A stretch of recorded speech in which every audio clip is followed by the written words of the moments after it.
Can the Defect beat Slay the Spire without using a single skill? Greetings, gentlemen and ladies. Welcome back.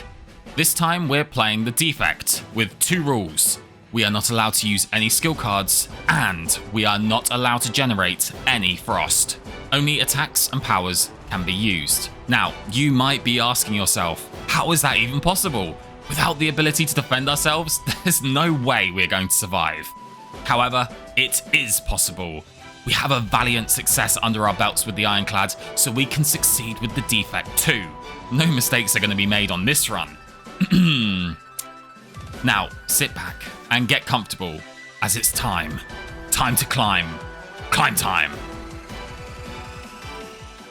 With our mental prepped, let's begin. This time around, we have two choices. Increased health, or have the next three enemy encounters all start with 1 HP. And with having the potential of effectively removing an elite, the choice was clear. Whilst the Laos weren't ever going to be a tricky part to this challenge, the mental willpower to not play a single skill, well, that will be. A compile driver gets us off the starting line, and with that, we step into our first question mark event, the Bonfire Spirits. A great opportunity to remove a skill from our deck. Floor 3 holds a merchant, and with only 116 gold to offer, don't have the ability to get very much. A discounted streamline was coming with us for sure, but do we remove a card, or would loop be a better choice? Setting up potential power plays won me over here. We get a normal encounter on floor 4, leaving us one charge of the relic remaining. A claw presents itself, which has a soft spot in my heart. The underdog card. A true victory clause, if you will. No? I'm here all week. A quick stop by another merchant to view things we couldn't afford, followed by an upgrade to our streamline, before finally a solid reward. Shuriken. After playing 3 attack cards, we gain 1 strength. The strength scaling opportunities started revealing themselves, but just as I reveled in the idea of a claw run, 2 rare cards showed their faces. Creative AI and Thunderstrike. Okay, real talk. Claw requires significant cycle to work, and without the ability to block with skills, realistically wouldn't be lasting very long. So we start our journey of powers, which we cement in with an upgraded Creative AI. The next relic to be added was a Bottled Flame. This allows us to always start with a Streamline Plus. Talking of upgrades, we get Loop, Compile Driver, and of course the fan favourite, Claw. Going into our third merchant of Act 1, I wasn't expecting anything but a defragment on sale? Let's go! This was going to be vital for our survival here. No frost means no shielding, which means easy enemies. Enemies like this little jawworm did over 10% of our HP in a single attack. We skip his rewards and upgrade our defragment. It was time for boss 1, the Guardian. Bottled Flame proves its value, taking off the majority of the health we needed, while also allowing us to play Defragment. A great start to the fight. We then claw and compile into Creative AI. Nice. It hands us yet another defrag, but now we need to think about how we handle his thorns. The more we attack, the more HP we lose. We have to strike a balance here. We prioritize streamlines and compiles over anything else, and with 27 HP remaining, this wasn't looking good. He has a 16 attack, followed by a finisher in his Guardian form. We take 3 damage per attack, which means we can play 3 attacks, and hope to finish him in his next turn. 83 goes to 62, which goes to 51, and finally 44. Lightning drops another 7, so we ourselves are brought to 2 HP. Loop takes him down to 16 HP.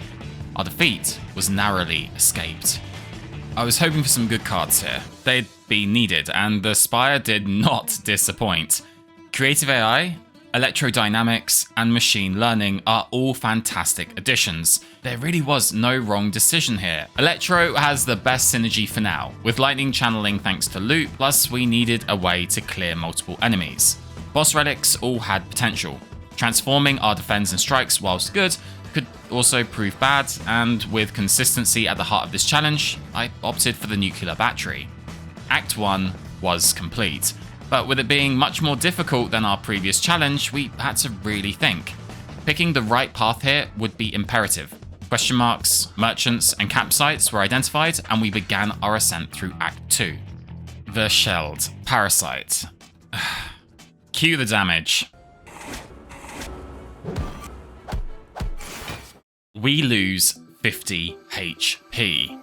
Thankfully, the reward helps us move past this. A weak potion and a storm plus. This was what we needed to see. Combine the fact we have consistent powers, electrodynamic hitting all of our enemies with our lightning, and you have yourself quite the cocktail. Next up, we have the library, where we all know what the right choice would be here. It just took me a little to get there. 25 HP was recovered as we move up to floor 20. Now, again, what even is 150 gold? But it's not about the money. It's about the principle. You are a strong, independent defect, and you will not be threatened by some low-life thieves straight up out of RE0. And although we don't have an incapacitated tail this time, we don't need no return from death. So, with a motivational speech down, we swing our massive orbs into combat. Storm into electrodynamics makes those thieves reconsider their life choices. Loop now casts another lightning, evoking all of them, and finally a streamline to remove Pointy. With a simple defragment, these enemies were no more. I can sense the confidence building again. No, not again. Red Mask is a brilliant addition here. All enemies entering combat with 1 week really helps, really helps, especially as we don't have any ways to block. Now for the card reward, and another defragment? Oh, screw thinking, let's just play. Our next question mark event is another merchant? Are you following us? Anyway, what do you have to Lee's Waffle? Oh my, that waffle man. But we have a challenge to complete, and another storm, especially upgraded, would be insane here. That also allows us a card removal, so as much as I would have liked, he'd pass on his waffle. This time around. Floor 22 has us fight the Chosen. With the Red Mask already proving valuable here, we take 6 damage and then absolutely destroy this guy, leaving us with the option of a Go for the Eyes. The ability to apply 2 weak and get a stack of Shuriken too, I guess, was hard to pass on. Even though our deck was clearly building towards something else, reducing damage is still something we need to consider. We rest at the campsite and face our first elite of Act 2, Stabby McStabberson. The worst elite we could have asked for. Let's just say we didn't play very optimally here. You know, that confidence, a good learning opportunity at least. We drink our colourless potion, and without hesitation, pick Apotheosis. The ability to upgrade all of our... Wait a second. Can't use skills. We apply the weak potion, even though he's already weak. Okay, well, I'm sure we're not going to draw into a... We use 2 powers and lastly a compile driver because we only wanted to draw 1 card, not 2. We must have been low on energy. We at least play a correctish turn 3, finishing the fight having taken 35 damage. This is where improvement is had, by reflecting in the moments of mistakes. Slay the Spire is a hard game, but even harder because the moment of failure is usually much earlier than the end of the attempt. In this combat alone, we wasted the weak potion, missed the opportunity to draw 1 extra card from the compile driver, which would have been a strike, dealing 6 more damage. But not only that, on the following turn, we would have drawn an additional defragment instead. And whilst that wouldn't have made the difference this time around, it just goes to show that this one mistake can cause a butterfly effect. And it's not just on the immediate fight either. We now won't have a weak potion to deal with the upcoming floor. Floor 25. It has Snake Plant, an elite in itself. We play our powers and hit him with our Streamline. While our Red Mask reduces the incoming hit to 15, thanks to our Storm and Electro, we have lots of passive damage, and we kill the plant before the plant was about to kill us. We skip the card reward, pick up the incredible relic Wing Boots, and step into the merchant's office again. Without much gold, we simply purchase another Storm to keep building out our power deck and maintaining good damage. On floor 29, we risk a curse for a relic, which we get. But thankfully, the relic isn't too shabby. 20% off merchant prices, and he restocks. A quick rest was next before triple cultists. It was in this combat where I was starting to see the light. Ning. They go down without much of a fight and offer us another claw, which we politely decline. One final rest before our Act 2 boss, the Collector. I wasn't sure how we were going to do this without any ability to block, but as our friend Mario would say, it's time to deal these cards. Turn 1, we set up both Storms, Streamline, and drink our Orb Potion. Turn 2, 32 damage was inbound, but a third Storm, Loop, and Electro meant those minions departed as quickly as they arrived. Now was a handful of strikes, but with a Heart of the Cards on our side, a creative AI shows itself on the draw. Now a reprieve before his next big attack. 2 defrags and a capacitor were no doubt going to eat into his 111 remaining health. Oh. Well, okay then. We look at the card rewards, and oh my golly to the gosh, 3 incredible choices. But which one was the best? We already have a creative, and realistically, for quick decisive victories, Biased was no doubt the best choice here. But man, 3 storms, loads of powers. I know it's slow, but it's just so fun to play. Thunderstrike gets added to our deck. Relics weren't anything to scoff at either. Losing potions was a solid choice, but we're going to be taking damage, and we're going to need to heal that. Looking through the deck, I made the decision to lose smithing, as it was unlikely we were going to be able to use that option. Now was going to be our hardest ascent yet. Big hits, no blocks, and a lot of enemy HP. Floor 35 shows us an Orb Guardian, and with only 2 rounds of damage, we defeat it without much injury. Whilst there is little value in Dex Potion, we pick it up, and skip on the card rewards. I did consider Ball Lightning, but we already generate enough. Sensory Stone offers us nothing of use before we step into Floor 37, the Darklings. Going in, I thought it wouldn't be too bad, and whilst they went down quickly, we still managed to take 30 points of damage. Things weren't looking good. Tomb of Lord Red Mask was next, and thanks to us standing our ground previously, a handsome reward of 222 gold entered our pockets, which was welcome news, for the merchant was up next. Static Discharge is great for this challenge, as we know we are getting attacked. We remove our curse, pick up the T-sets, and go a little crazy for powers.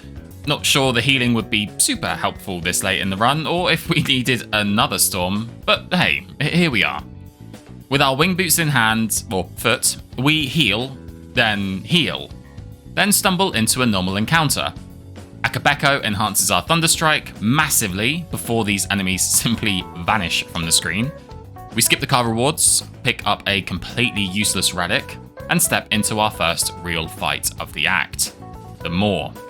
Our opening hand wasn't great, but we set up what we can. Our next hand was better filled with storms and doing a good chunk of health, though we do take 25 damage in return here. We channel Lightning, Claw, and finish him off in the next turn. Another Dex Potion, it's like the game knows. But never mind, another defrag? Let's go! Feeling confident, we choose to fight a boss from Act 1. And would you look at the time, it's time for Slime. We managed to defeat him without taking a single point of damage. Pick up a useless relic and a not so useless power, Echo Form. We look at the remaining paths carefully with 1 move remaining from our wing boots. Campsite, ? Was the plan. We heal, we lose our defend, oh no, and for some reason decide not to jump over to the other ? But instead fight an enemy. The Darklings. It didn't go so well last time, but that was last time! We skip the rewards. Rest 1 final time before we take on the final boss of Act 3, the Donuts. We hastily drink our potions, set up 2 storms, a creative AI, and a streamline before taking 20 damage. How many turns do we have? 20 plus 26 plus 26 plus... Okay, we have 4 turns. Next hand was a difficult choice. I knew we needed to Echo Form, but do we loop or do we Static Discharge? Static gives us 2 evokes versus 2 passive ticks, so with that logic, the choice was clear. Turn 3, 1 turn remaining. And as our Lord and Saviour Sneko-sama would say, let there be lightning. I'm not sure math-wise what the smartest choice of play would be here, but I go with 3 defragments, followed by 2 storms. But with 3 HP remaining, could we do over 150 damage? Just let the clip play itself.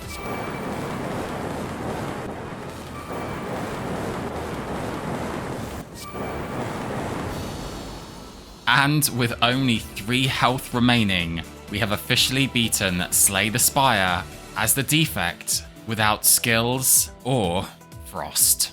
Thanks for watching. If you enjoyed the video, consider subscribing to follow the journey as we tackle more challenges in the Spire. And, as always, stay hydrated.